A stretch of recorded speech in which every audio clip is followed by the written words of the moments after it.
Hello everyone, my name is Wilson. আজ আপনাদের দেখাবো ডকুমেন্ট ব্যাকগ্রাউন্ড এবং ক্যানভাসটা কীভাবে কালার চেঞ্জ করতে হয়। I got broads in Atlanta, just to throw me in the family, credit cards in the scammers, hitting the licks in the van. তো background document background colour change করতে হলে এই document ব্যাকগ্রাউন্ডে রাখতে হবে mouse pointer. রাখার পরে ওটা রাইট বাটন, মাউসের রাইট বাটন ক্লিক করে একটা এখানে রেখে সিলেকশনে ক্লিক করে এই যে এখানে থাকবে রেক্ট্যাঙ্গেলে থাকবে, এটা রেক্ট্যাঙ্গেলে থাকবে। তারপর এটা আমরা মুভ টুলে দেব।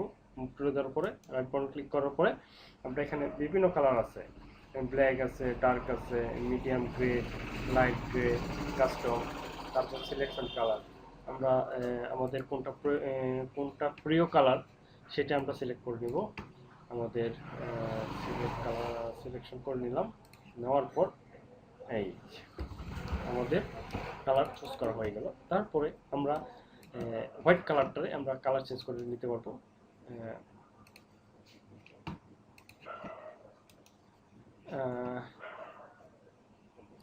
ব্লেন্ডিং অপশনে যাওয়ার পরে এখানে আমরা কালার ওভারলে, এখানে আমরা কালার চুজ করে নিতে পারবো। এনি কালার, আপনার যেটা পছন্দের কালার সেটা আপনি চুজ করে নেবেন। আমি দিলাম ব্ল্যাক, আমার পছন্দের কালার ব্ল্যাক। এই আপনাদের যদি ডকুমেন্ট ব্যাকগ্রাউন্ড কালার চেঞ্জ করতে যদি কোনো সমস্যা হয় আমাকে কমেন্টের মাধ্যমে জানাতে পারেন। আমি আপনাদের টিমের মাধ্যমে সমস্যার সমাধান করে দিতে পারবো। এবং এই যে কালারটা আপনারা যদি চেঞ্জ করতে চান, আবার এগেন দেখাচ্ছি, ব্লেন্ডিং অপশন, তারপরে কালার ওভারলে, এখানে যাওয়ার পরে কালার আপনি যে কোনো কালার নিতে পারেন, আপনার মন মতো নিতে পারবেন। তো আজকে এই পর্যন্তই।